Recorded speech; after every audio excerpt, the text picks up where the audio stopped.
ekzistojnë të gjithë dokumentat që ajo është dënuar dhe si e tillë s'mund të jetë kurrë gjykatëse. Ekzistojnë të gjithë dokumentat se ajo ka mashtruar zyrtarisht në formular dhe si e tillë ajo s'mund të jetë kurrë gjykatëse. I dolin fund për Zot, pikrisht Altin Troplini i hapi hetim para prak për të mos e shkarkuar dot kush se e kam në hetimun. Pra, u bë avokati të keqes. Ndaj dhe këto janë qëndrimet e mia. Unë nuk mund të hesht, as nuk mund të tërhiqem para këtyre të vërtetave. Berti Ndoja, pse e larguat nga partia të gruan që foli në takimin e Kamzës me Flamur Nokën? Kështu do ta reformoni partinë ju me largime? Ajo zonja që foli me Flamur Nokën nuk është larguar nga partia dhe askush s'mund të largojë absolutisht asnjë antar dhe simpatizant pse i tha këto apo ato saliberisht, Flamur Nokës apo cili do drejtues. Kjo nuk ekziston në këtë parti. Zonja nuk mund të largohet nga partia, nuk mund të përjashtohet nga partia asnjë njeri për mendimet e tij. Por, në qoftë ta supozojmë në rastin ekstrem se ndodhi, zonja ka të gjithë rrugën të hapur për ankesën ndaj padrejtësisë që mund të pretendojë se është bërë. Në vend të saj, ajo zgjodhi mediat, ajo bëri një zgjidhje të saj, por në dielin tim, në raportimet që janë bërë, ajo nuk është përjashtuar nga partia. Nuk ka asnjë vendim të asnjë forumi, të asnjë qelize të partisë për përjashtimin e zonjës nga Partia Demokratike dhe nuk mund të ketë për asnjë antar. Tani, ne jemi Parti Demokratike e mendimit të lirë secili. Po, ti mendon se unë duhet largohem, apo tjetri duhet largohet. Normal. Por kur vjen puna më, mos harro se mendimin tënd do e shprehësh me votë në këtë parti dhe kjo parti do të krijojë ty mundësi të plot të shprehësh me votë mendimin tënd. Fitim Sula, përse nuk e cilësoni veprimtarinë e kryeministrit si tradhti të lartë kundër Kombit dhe atë dheut? Ai ka shërbyer shkatrimit dëshuarit së Kombit dhe atë dheut ky individ apo jo? I nderuar zotëri, me dhjetra herë e kam krahasuar me Gjorgjeviçin, me Çubrilovicin dhe Pashiqin. E kam konsideruar argat, edhe të jeni sigurt që nuk e kam bërë pa bindjen më të thellë, argat të Aleksandr Vučićit, një armik po aq i egër i shqiptarëve në Kosovë sa vetë Vučić. Unë besoj se nuk kam lanë kualifikim apo epitet që Edi Rama ka merituar dhe nuk ja kam shprehur. Agim Bushaj, këto janë dy pyetjet e fundit. Doktor, po të shkruan një ish student i dhjetorit të 90-s. Përse Shqipëria lëngon nga korrupsioni i papar? Po të ishe ti në pushtet, qeveria do ishte rrëzuar për 24 orë. Pse kjo qeveri nuk rrëzohet? Sepse kjo qeveri i dashur mik ka vendosur në Shqipëri narkodiktaturën. Ka vendosur në Shqipëri një regjim i cili arreston në vitin elektoral 2 liderët e partive kryesore opozitare si persona nën hetim dhe vendos në ndjekje penale liderin e partisë tretë, që burgos deputet të Partisë Demokratike pse denoncojnë lidhjen me drogë të ministrit të vllaut, ministrit Brendshëm, që merr mandatet të zgjedhurve. Pra, kemi të bëjmë me një regjim represiv i cili dhunon votën, qëndron pushtet duke dhunuar votën dhe për fat dhe kontrollon mediat. Kontrolli i mediave i jep asaj mundësi shumë të mëdha të manipulojë, të falsifikojë të vërtetat dhe realitetin shqiptar. Në këtë kuadër, unë uftoj ju dhe ftoj çdo shqiptar të bëjnë dallimin midis një diktaturë autoritare dhe një pluralizmi politik funksional, demokratik. Diktatura autoritare nuk zhvillon zgjedhje. Diktatura, a keni ndëgjuar një herë? A keni ndëgjuar një herë të shpreh shqetësimin më të vogël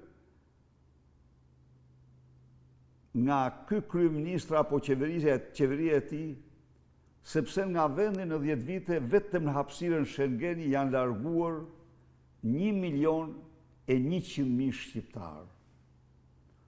Ju e ndëgjuat vetëm një javë më parë deklaratën e tij që s'mund ta bënte kur një njeri qytetëror, një kryeministër, se të smurt me smundje malinje, neoplazike, beten pa ilaçe mbasi ata ishin shumë.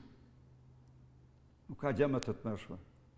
Kur një kryeministër që administron një buxhet prej shumë miliard euro, një kryeministër që në 12 vite ka administruar një buxhet prej 67 miliard euro, të pretendoj në mënyrën më çnjerëzore se të smurt mbeten pa ilaçe sepse ishin shumë. Kjo është deklarat horror e Edi Ramës. Është deklarat horror. Kur ata s'mund mbeteshin nuk mund mbeteshin kur pa ilaçe. Ata mbeten pa ilaçe se Edi Rama vjedh shumë. Se Lubi Balluku dhe ministrat dhe zyrtarët e saj vjedhin shumë buxhetin dhe pasurinë publike. Sa ata vjedhin fondet e ilaçeve për të smurëve me kancer. Sa ata janë të mendojnë vetëm për jetën, luksin dhe pasurimin e tyre.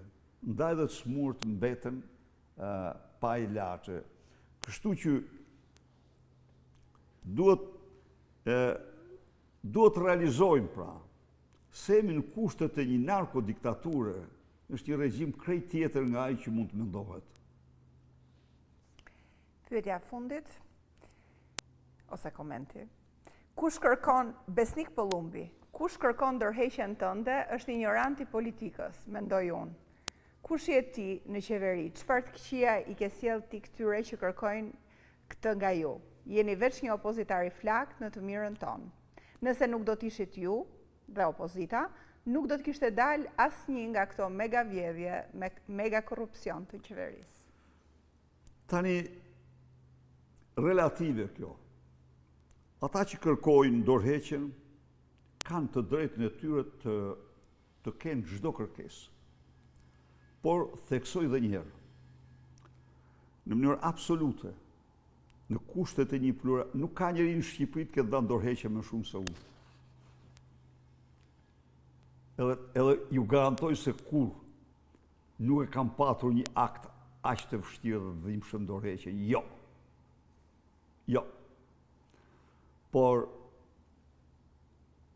dhe në rast se zgjedhjet do të ishin zhvilluar në kushtet një kuadri normal, të vlerësuara jo vetëm nga ne, por nga komuniteti ndërkombëtar, ju siguroj se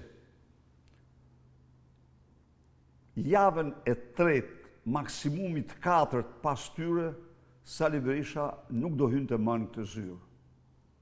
Jo. Unë i kam faktuar këto.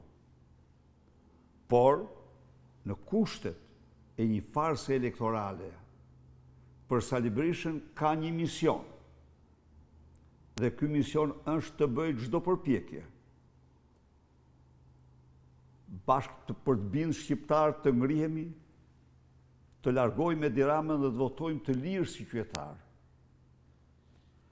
Këtu gërshëtohen shumë, së pari janë çakete, janë altoparlantët e qeverisë, të cilët e dinë se problemi absolut i Edi Ramës është Sali Berisha. Dhe në fakt, unë do vazhdoj të jem problemi i tij me të gjithë forcën time, edhe i narkoshtetit, edhe i krimit, sepse nuk bëj kompromis me këto.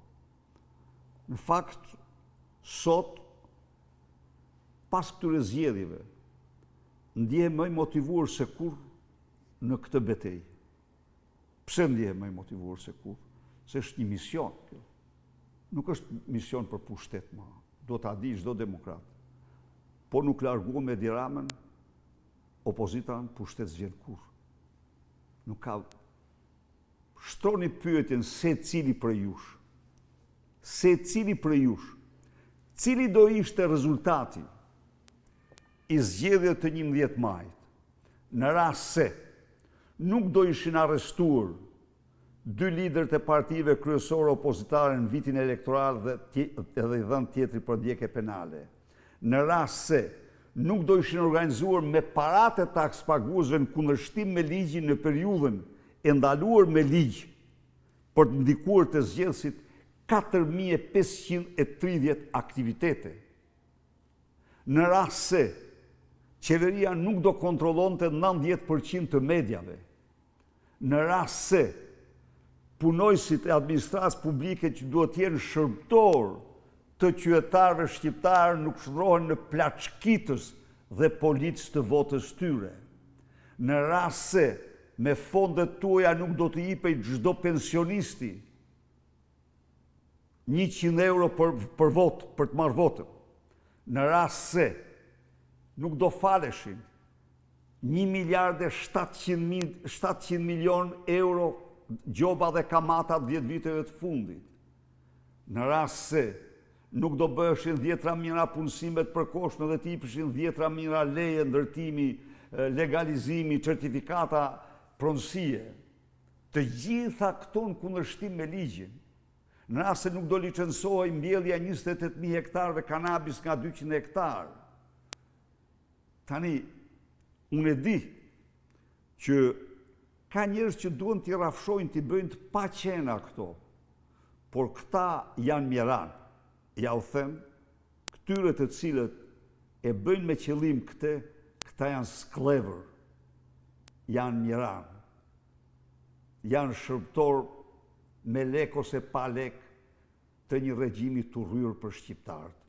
Ata që nuk e kanë qartë, ata duhet t'i lexojnë edhe duhet të dinë se në këto rrethana zgjedhje nuk ka, ka farsa elektorale. Dhe kjo është arsyeja që Sali Berisha vazhdon më i motivuar se kur këtë betejë, me besimin e madh se do t'ja dalim, të largojmë këtë të keqe të madhe nga pushteti dhe shqiptarët të votojnë të lirë. Beteja ime është një betejë për liritë më themelore të shqiptarëve. Faleminderit.